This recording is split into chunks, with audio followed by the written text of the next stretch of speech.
So, I mean, I've never really been the biggest fan of Moneybagg Yo. Like, I like his music overall.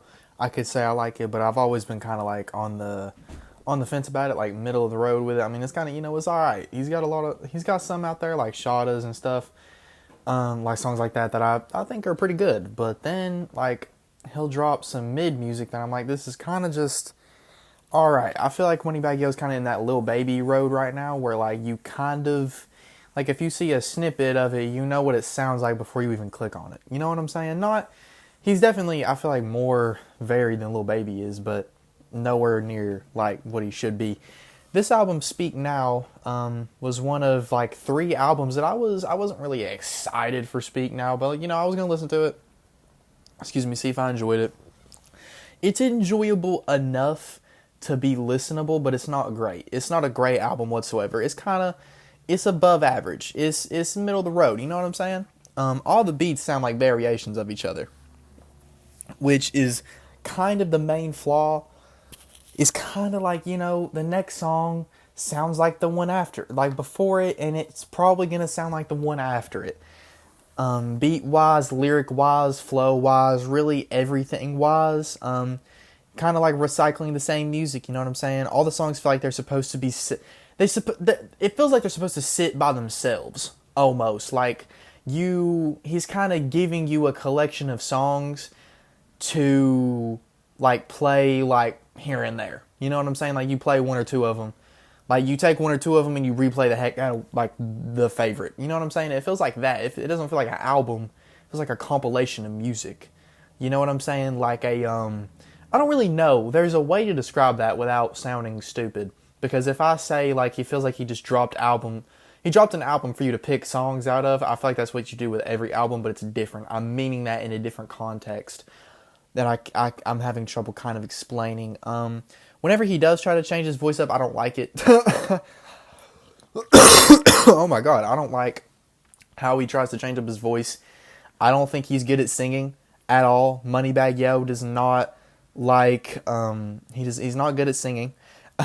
It's not awful. I've heard worse, but it ain't good. I prefer to listen to him rap because I do like Moneybagg Yo's energy on this album. I think he brings a good energy. He stays up, almost for like the Baby reminiscent. Reminds me of like the Baby always kind of kept the same, like always high energy all the time and like was having fun. You can tell Moneybagg Yo's doing the same thing. And it works a little bit better. Trying to make sure Drunk Off You and Play the Fool are probably the best three songs on the album.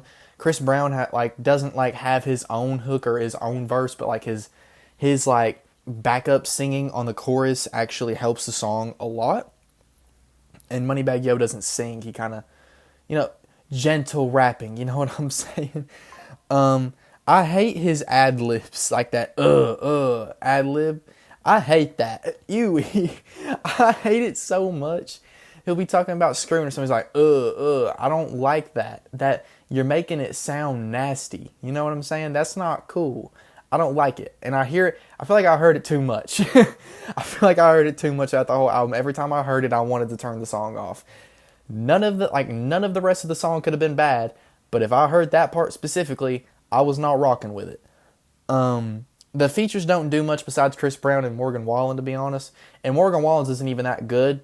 It's just like he's putting in a lot of effort, like a whole lot of effort, and it's above average. It's better than the Lil Durk feature. What was and the Rob 49 feature, which Rob 49 and Moneybagg Yo, like they don't, their voices don't necessarily sound similar, but like they're such similar rappers, you're putting like, I don't know, it's like matching like two different shades of blue together almost.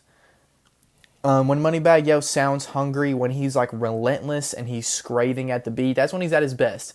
Trying to make sure and play the fool. He feels like he's like attacking the beat. Or like he's like skating at it and he's like just relentlessly won't stop rapping. You know what I'm saying? That is when he's at his best on this album. And he does that a few times. And I've noticed, I feel like I've said a lot of negative things. There is positive too. It's fun. It's not like I'm not having fun. I'm not bored either. I'm not even saying I'm bored. It's just like playing whenever I hear certain songs off the album, like in one sitting, if I was listening to it in one sitting, Yes, it gets like it kind of gets monotonous because you feel like you're listening to the same thing. But if I listen to like trying to make sure, like just playing it randomly in my playlist, it bumps. I love it, and I know other songs are like that too. Like it's not the only one. Drunk Off You hits in certain vibes. Play the Fool, you know what I'm saying? Other songs, the intro. I remember the intro. Like whenever I heard it at first, I was like, "This is really good," and then it kind of one album that this reminded me of a lot is Lil Durk's what was that album even called? Almost Done Healing? Is that what it was called? I don't even remember, to be honest with you. It was very forgettable, I ain't gonna lie. Um I that reaction, by the way, is on this channel. I had the same problem. Like all the songs kind of felt like they was just repeating each other. It kind of just it felt like the same thing over and over again, but I enjoyed it a lot more at first because that realization, or that like not getting bored, but like I'm like, oh, I feel like I've listened to the same song over and over again. That doesn't hit me until like 5 songs in. Did the same thing on this album. So I kind of come out of it immediately liking the first 5 songs better than I like the rest of the album. Also, this is a convenience. I'm pretty sure Moneybagg's on that album too, and Morgan Wallen's on both of these albums. I wonder if like Morgan likes getting featured on random street rappers. I will say though, another good thing about this album is its length. 17 tracks might, I feel like that sounded like a lot more than it actually was. It kind of flew by, to be honest. It went by quick. It wasn't, probably because I wasn't bored enough. I was just kind of bumping my head here and there. It's not even like I find any of the songs bad. The only song I found bad, I don't even, oh my God, what was the name? I didn't write it down like I meant to. Oh my God, one of them was so bad. It started with a T. It might have been an interlude. I don't remember. But it just wasn't good. I did not like it whatsoever. That was the only flat out time I was like, please, song, turn off. But I'm not even like begging on the album to end. I'm just like, yeah, these are kind of the same songs over and over again.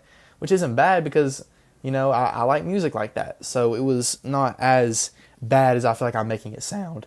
My voice is cracked like 6 times and it's really embarrassing, but I don't feel like doing another take, so I'm just gonna power through. And I feel like I've stretched my chords. Anyway, overall I'd give it like a 6.5. It's above average, but it ain't a 7, because what did I give a 7 to? I'm trying to compare. I think I gave Gemini by Lucky a 7, and this definitely is not as good as Gemini, you know what I'm saying? So 6.5 sounds good.